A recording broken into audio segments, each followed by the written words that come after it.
தமிழகத்துல 2026 தேர்தல் நெருங்க பல சர்ச்சையான விஷயங்கள் சோசியல் மீடியால நாளுக்கு நாள் அதிகமாயிட்டே போகுது. ஒரு பக்கம் டிஎம்கே டிவிகேக்கு இருக்க கிளாஷ், விஜயோட பர்சனல் விஷயங்கள் அப்படின்னு பல சர்ச்சைகள் ஒன் பை ஒன்னா வந்துட்டு இருக்கு. இந்த நிலையில இப்போ சூப்பர் ஸ்டார் ரஜினிகாந்த் அவர்களை பத்தின சர்ச்சை கொஞ்ச நாளா வர ஆரம்பிச்சிருக்கு. இந்த நிலையில ரீசெண்டா கொடுத்திருக்க ஒரு இன்டர்வியூல ஐஸ்வர்யா ரஜினிகாந்த் நான் திமுகவை ஜெயிக்க வைக்கிறதுக்காக பிரச்சாரத்துக்கு கூட வருவேன் அப்படின்னு பேசியிருக்க விஷயம் தான் பலருக்கும் ஆச்சரியத்தையும் அதிர்ச்சி ஏற்படுத்தியிருக்கு. அதாவது கொஞ்சம் வருஷங்களுக்கு முன்னாடி சூப்பர் ஸ்டார் ரஜினிகாந்த் அவர்கள் அரசியலுக்கு வருவதாகவும் அவர் ஆன்மீக அரசியல் பண்ணுவாரு அப்படின்ற மாதிரி அறிவிச்சிருந்தாங்க. ஆனா அதுக்கப்புறமா அதுல பின்வாங்கிட்டாரு.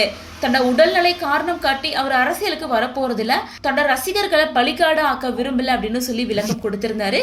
இதுல ரீசெண்டா டிவிக்கே சேர்ந்த ஆதவ் அர்ஜுனா திமுக மிரட்டியதாலதான் ரஜினிகாந்த் அரசியலுக்கு வரல அப்படின்னு சொல்லி இந்த விஷயம் மிகப்பெரிய சர்ச்சையா வெடிச்சிருந்தது. இதுக்கு பதில் சொன்ன சூப்பர் ஸ்டார் ரஜினிகாந்த் அவர்களும் என்னை பத்தி அவதூறான செய்திகளை பரப்பிட்டு இருக்காங்க, அது எதுவுமே உண்மை கிடையாது அப்படின்னு ஆதவ் அர்ஜுனா பேசுறது முழுக்க முழுக்க பொய் அப்படின்னு சொல்லியிருந்தாரு.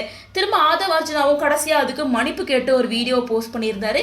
இந்த நிலையில சூப்பர் ஸ்டார் ரஜினிகாந்த் அவர்களோட பொண்ணான ஐஸ்வர்யா ரஜினிகாந்த் நான் அரசியல் நின்று பிரச்சாரம் பண்ணுவேன் அப்படின்னு பேசியிருக்க வீடியோ ஒன்று இப்போ சோசியல் மீடியால வைரல் ஆயிட்டு இருக்கு. ஐஸ்வர்யா ரஜினிகாந்த் அண்ட் தனுஷ் இவங்க ரெண்டு பேருக்கும் மேரேஜ் ஆகி கடந்த வருஷம் தான் டிவோர்ஸ் ஆயிருந்தது. ஐஸ்வர்யா ரஜினிகாந்தும் ஃபுல்லா டைரக்ஷன்ல கவனம் செலுத்திட்டு இருக்காங்க. தனுஷும் ஆக்டிங், டைரக்ஷன், ப்ரொடக்ஷன் அப்படின்னு மல்டிபிள் டாஸ்க் பண்ணிட்டு இருக்காரு. இந்த நல்ல திமுக எம்பி ஆன கனிமொழி அண்ட் ஐஸ்வர்யா ரஜினிகாந்த் ரெண்டு பேரும் சேர்ந்து கொடுத்திருக்க ஒரு இன்டர்வியூ இப்போ சோசியல் மீடியால வைரல் ஆயிட்டு இருக்கு. அதுல ரஜினிகாந்த் அவர்கள் அரசியலுக்கு வருவதா அறிவிச்சிருந்தாரு. அந்த டைம்ல அவளோட மகளான ஐஸ்வர்யா எனக்காக பிரச்சாரத்துக்கு வரேன்னு சொல்லியிருந்தாங்க. நான் தயவு செஞ்சு வராதுன்னு கெஞ்சினேன். அதுக்கப்புறமா தான் அவங்க வரல. மேலும் ஐஸ்வர்யா ரஜினிகாந்த் இதுக்கு என்ன பதில் சொல்லியிருந்தாங்கன்னா, நான் யாருக்காகவும் எங்கேயும் போக மாட்டேன், ஆனா கனிமொழி அக்காவுக்கு அப்படின்னா நான் எங்கனாலும் இருப்பேன், அவங்களுக்காக பிரச்சாரமும் பண்ணுவேன், அதனாலதான் இப்ப இன்டர்வியூ கூட அவங்க கூட சேர்ந்து வந்திருக்கேன், எப்பவுமே என்னோட ஆதரவு கனிமொழி அக்காவுக்கு தான் அப்படின்னு சொல்லி பேசியிருக்காங்க. ஸோ அப்பா கட்சி ஆரம்பிக்கும் போது கூட கனிமொழி அக்காக்காக நான் நிற்பேன் அப்படின்னு ஐஸ்வர்யா ரஜினிகாந்த் சொன்ன வீடியோ தான் இப்போ சோஷியல் மீடியா முழுசும் வைரல் ஆயிட்டு இருக்கு.